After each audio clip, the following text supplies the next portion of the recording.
Anybody want to take your own if you don't know what to carry her down. All this one you are bringing here for me to review, you want to hear from my mouth, say, Reverend Father, they wear, but then, Chris, kaftan, do you think this issue could degenerate further? Well, you can't say because they know the correct fight. This is the second time I say it. I mean, when Joshua said, "Me, he want to fight me," and I noticed that Joshua mean it, and he has given me the first blow. And I'm telling Josh, no, don't hit me here. It pains me, and he want to hit me next time. Hit me here.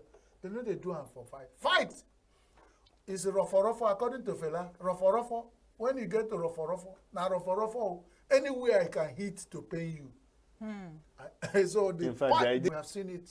So whether it has capacity of degenerating, it's yes, 50%.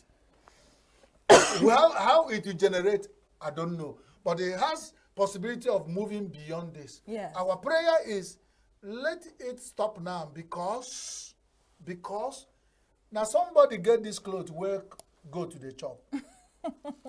That when you use double barrel to harvest your plantain, now your own still a miso. True. So the River State people have brought, imagine when you, a madman, enter your sitting room and you have all your decorated, expensive, and you are engaged a madman and fight in that place.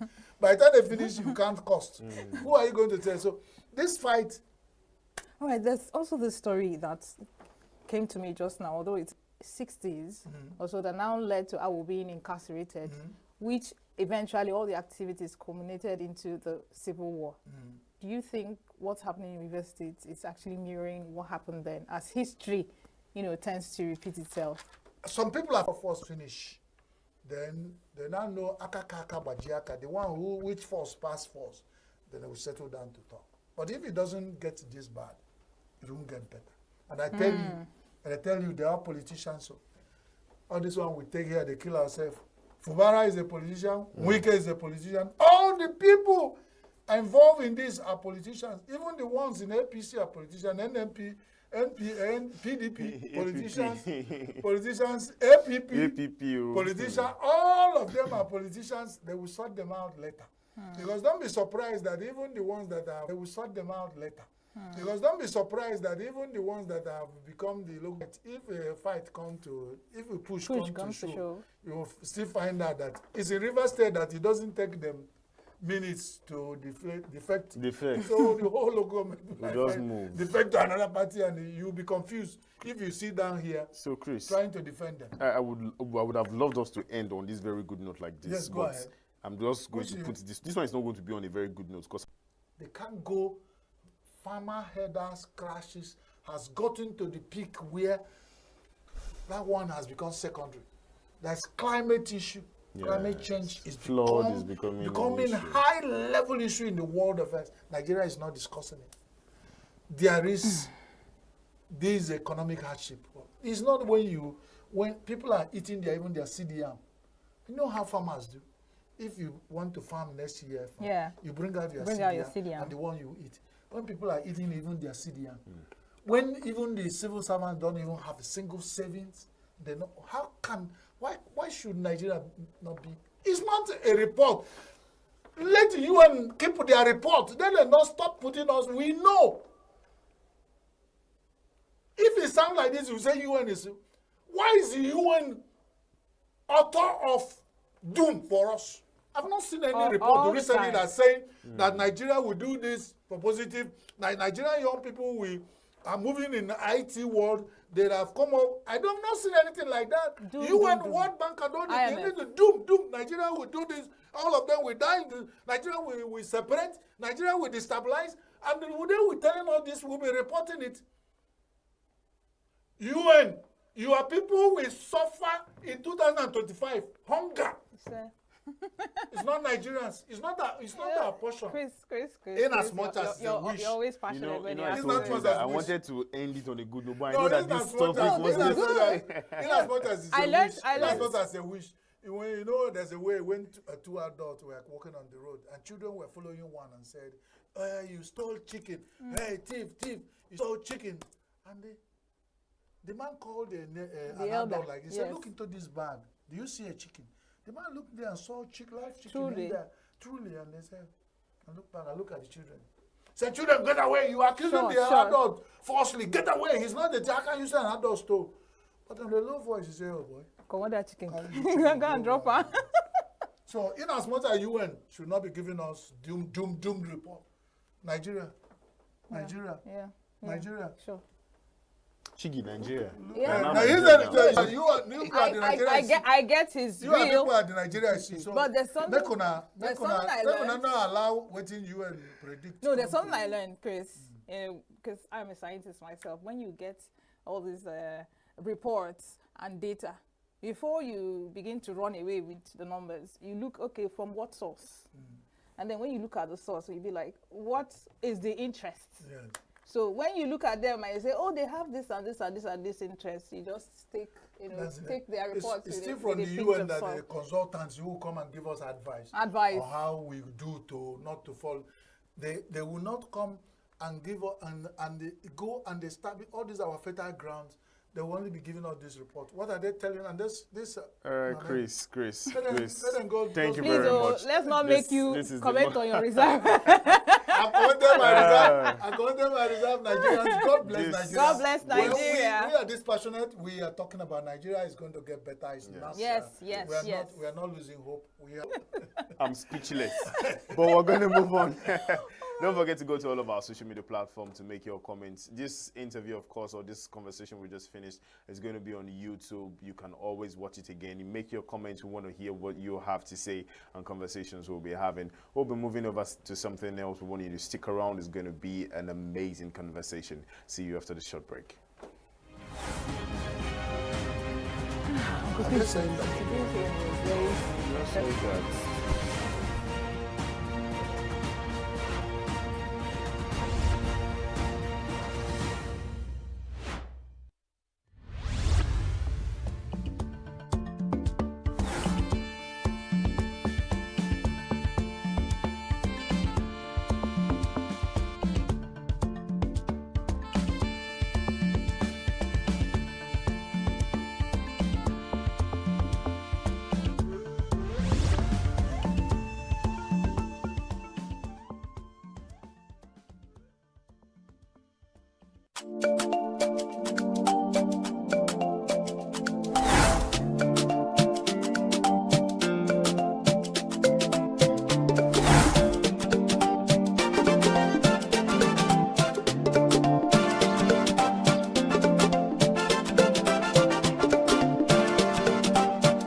That their housing, post-housing, after service, where do those people live? How do they survive? Do they have a farm? Is there any government intervention in helping them alleviate the pains of the current economic hardship? Like now, the current economic hardship. Like now, the government is even dragging to pay 100,000 for the minimum wage, and the pensioners are still receiving low 30,000. That's the basic pension benchmark. Then 30,000 cannot even buy a bag of rice. It cannot fill a tank. It cannot buy you electricity for a month. You know, it's too low. So it's regrettable. And some people that have actually managed the pensions, you know, they have, like Maina and others, they have really squandered people's money, you know, diverted the money, and there's no really money there to pay the pensioners. Because if there was money, there would have been accrued interest in their deposit. So there is nothing like that, and people are suffering. Their money has been squandered or diverted, or one way or the other, they are not being paid their pension. they should look into it because they are the receiving end. Government employ them when they are young. And when they get old, government will not be taking care of them. Take for instance, in a western state, western part of the world, government from inception take care of them, and I believe that their money, they reduce the money from their salary. So when it's time for them to be paid, they will not be paid at the appropriate time. Most of them die young because of not taking proper care of them. You continue going for pension office from one office to another until things get not getting well at all with them. Most of them, they are suffering it. It affects them because when you look at your old person that is older than you, what is facing, you will be discouraged. The work that you have in mind doing, your enthusiasm will go down because you are seeing what other persons are facing. You will be scared. When I reach to this level, I will face the same thing. It is reduce their work. Like in state government, they are giving them something. But parastatals, like what? Support from the government, people that you have worked for. If you have stroke, many people have stroke, they have hypertension. All those type of illnesses cost a lot of money, and there is no way the government is trying to help them, to treat their illnesses, even to feed, even to have housing. All those things is absurd for those pensioners. And people that are in service, when they see the way they treat the people that have already retired, they will be striving, trying their best, in corrupt ways, trying to make money so that they won't be suffering after retirement.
Well, quite recently, a federal high court sitting in Abuja issued a judgment restraining the Central Bank of Nigeria from disbursing funds or allocations to Rivers State government. Well, among other things, they cited misappropriation and not following due process in presenting the 2024 Rivers budget. Well, to make sense of all this new development is a political analyst by name Asim Adams. Good morning, Mr. Asim Adams. Can you hear us? Yes, good morning to you. Good morning to you. Good morning to you. Yes. So we would like to start off with this question. When the news of the judgment from the Federal High Court, when it broke, what were your thoughts exactly?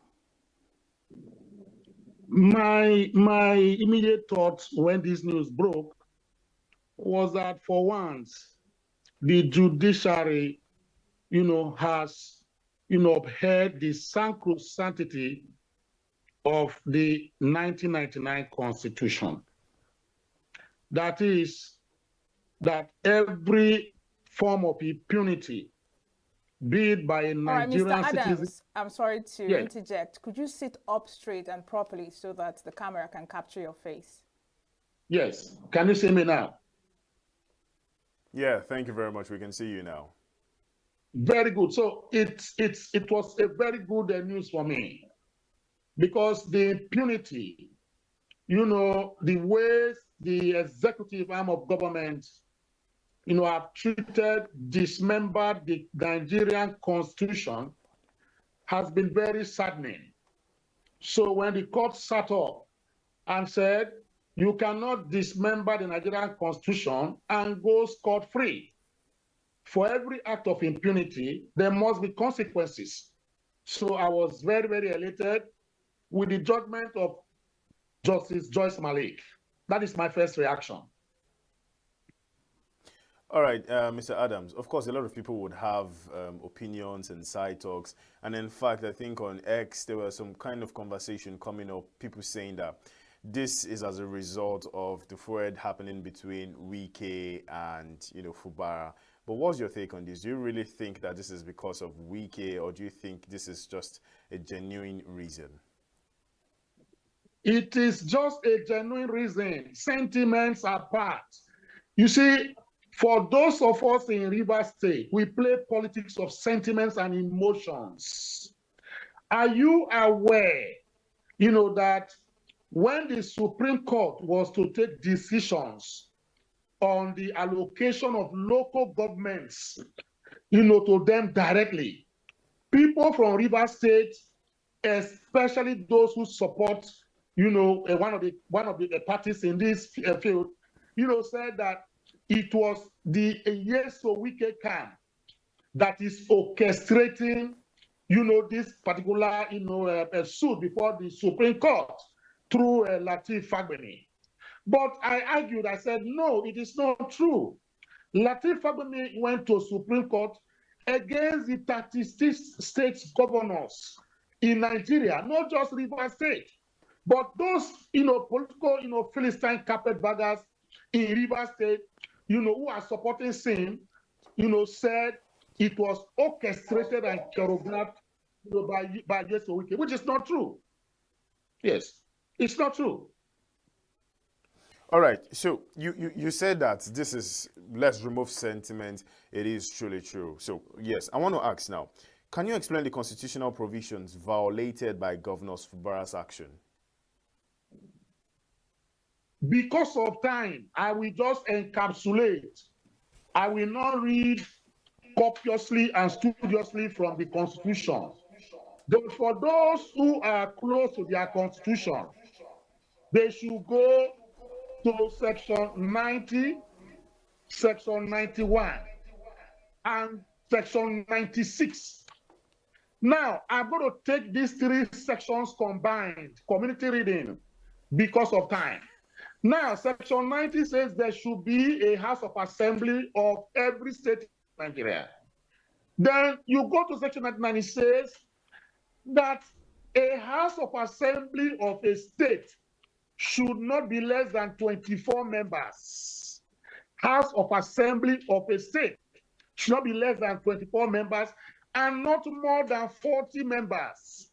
So which means each state of the federation, has the right, to apportion 24 members to the state, or 36 or 38, but no more than 40. In Rivers State, we have 32. And it is based on the representation in the House of Representatives. That is how the allocation came about, an allotment of seats in your House of Assembly. There are states that do have 24 as the minimum. There are states that have 26, depending on how many members they have in the House of Reps, times 3 or times 4.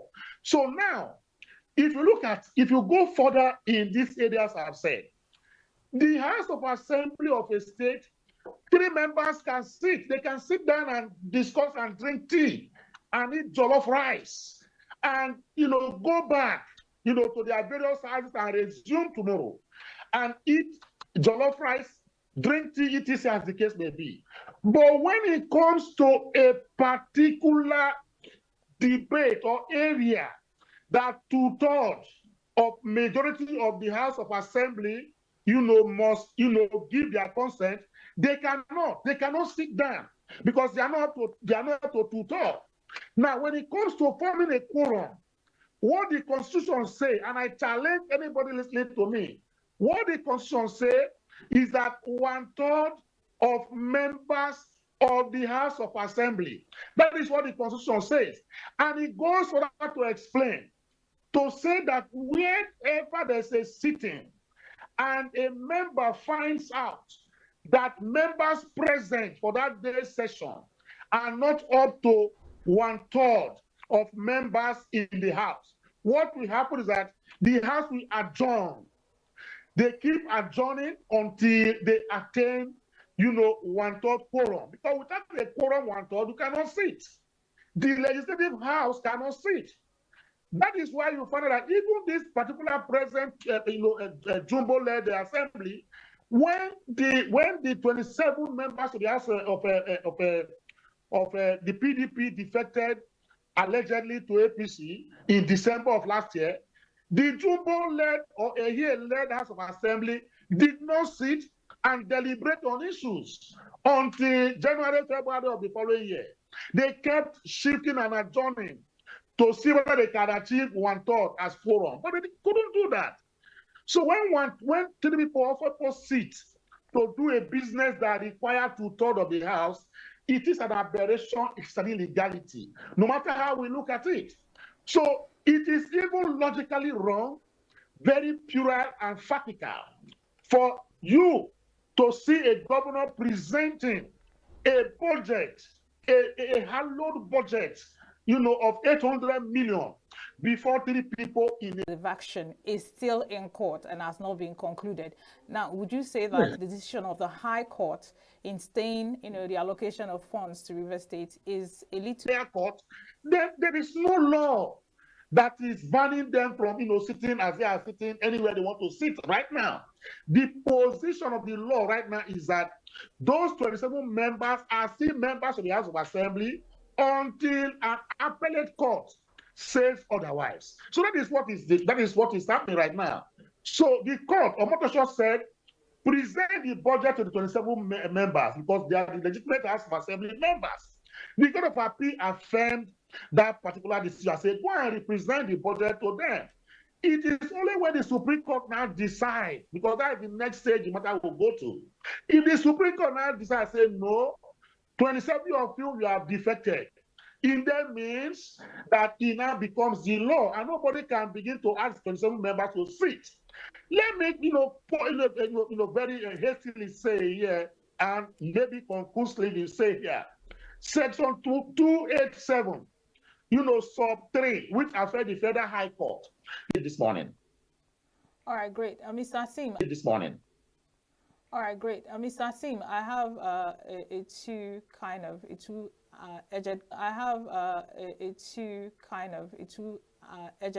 of question.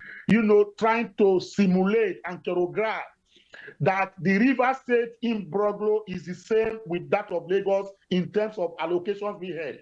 That is fallacious and factical, very factical, conclusion. It's a hasty generalization and conclusion by those lawyers. Let me give you the differences. We were taught at our elementary stage in our law school that no two cases are the same, that all the two cases are what we call pari materia. They are pari materia, are the same materials. No, it's not so. Let me start first of all. Are you aware that the judgment that was given by the Supreme Court in 2004, of which Tinubu, the president today, was governor of Lagos State, is quite different from what we have today? The first one is this. Are you aware that it was the president of Nigeria, Olusegun Obasanjo, that he sat down on his own and wrote a letter to Federal Minister of Finance. And as at that time, I think one Nadi Usman was the Minister of Finance. Obasanjo wrote a letter in his own handwriting to the Federal Ministry asking them to direct CBN not to release the allocation of Lagos State government to them until they comply with the Constitution of Nigeria. Nana Usman, the then Minister of Finance, based on that particular directive, asked the central bank not to release allocations to Lagos State until they comply. You know what happened? The AG of Lagos State, I've forgotten the name of the young man then, the AG of Lagos State approached the Supreme Court and said that a sitting president, a member of the executive arm of government, cannot, arbitrarily and brazenly, request without a court order, request the Federal Minister of Finance not to release allocations meant for a state. And they went to court. I remember the late F.R. Williams was on the side of federal government. And you have some other titans who were on the side of Lagos State, etc., as the case may be. The Supreme Court came and said the president does not have that imprimatur authority to do what? To direct Federal Minister of Finance, to direct CBN not to release allocation to a state. That is the difference. But in this particular case, it was a court of competent jurisdiction. It was not Wike that wrote to the CBN. It was not even, the president that wrote to Minister of Finance or CBN to stop giving allocation to Rivers State. It was a court order.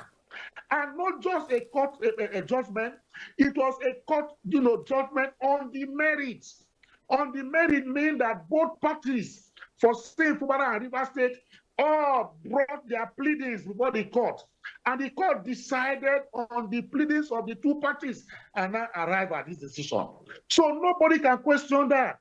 So based on the currency of Section 287 that I mentioned before, that particular judgment, whether rightly or wrongly, becomes the law. And that is why we have the appellate jurisdiction of courts. Now, if the Federal High Court, assuming without conceding that the Federal High Court was wrong, is it by going on social media engineering to begin to incite people against the judiciary? No. What they ought to have done, which rightly they have done, is to rush to that particular court to do what they call stay of execution. A stay of execution can be, derived at the Federal High Court that gave the order, or if it refuses, you run to the Court of Appeal to get a stay of execution. So any which way you have that right to get a stay to arrest this particular judgment that was given, but they have not done that. So these are two parallel, issues, and I'm ready to debate with the highest echelon of those who are supporting Sim Fubara in this particular, whatever we are doing today, on this particular mantra. Then two, to your first question, because of time, what Sim Fubara would have done was this. The man has been acting like a chameleon to his supporters. Let me use the word his supporters, even though they are Philistine, carpetbaggers, opportunists, who are, edging him on for self-destruct politically. Now, what he would have done, you submitted yourself. You did not inform your supporters or those close to you. You submitted yourself to a presidential, panel that was set up surreptitiously, secretly, without us even knowing. We discovered you went to Abuja to meet President Tinubu. Ordily went with you, and some other people went with you to go and resolve this particular matter. As at the time Sim Fubara was leaving for Abuja, he did not even go with Edison here. He's then Speaker of the House of Assembly. He did not even go with him. He did not even go with Oko Jumbo that is talking about it. But he went to Abuja alone to go and cut a deal without informing his loyalists I've named or I mentioned before now. He got there, a 10-point or 8-point agenda was married. You signed it. You confirmed that you signed that agenda, and nobody put you under duress for you to sign it. When you got back to Port Harcourt, the Philistine carpetbaggers, those who have access to grind with Yeso Wike, now said, no, you cannot, you have to undo what you have signed. You now begin to plead the right, legal Mr. principle Adams. Of non-ex fatum, not my deed. Mr. Then you now get that particular, resolution between you understand. So, Mr. Adams. Yes. Sorry, I have to cut you short now because of time. But before I let you go, finally, I mean, yes. This is a battle between the federal government and Fubara. But then again, the people are going to be impacted. In just 2 minutes, how do you think this will affect the state's ability to provide essential services? Just 2 minutes, please. They know how they go about it. Some of the governors in Nigeria go to that. So what are they going to do? That they should pay workers their salary. Go and bury. Let them go and borrow money from banks. They have been doing it. So it's not something of sentiment. Mr. Adams.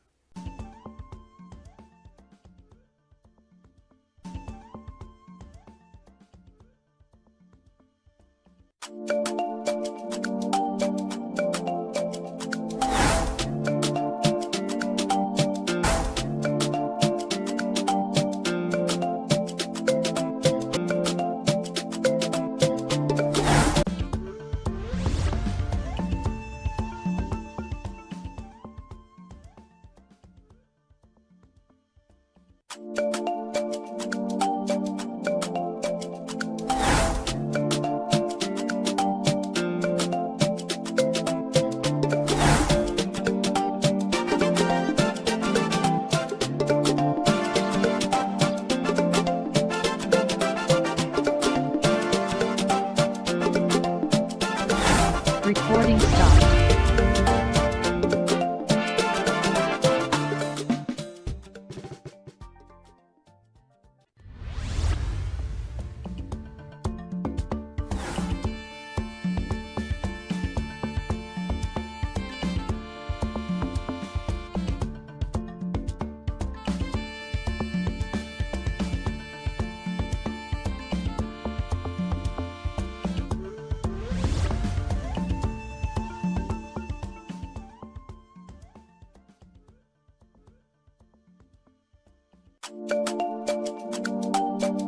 For still being part of this program. This is still New Day. Don't forget to go over to our social media platforms to like, comment, and share.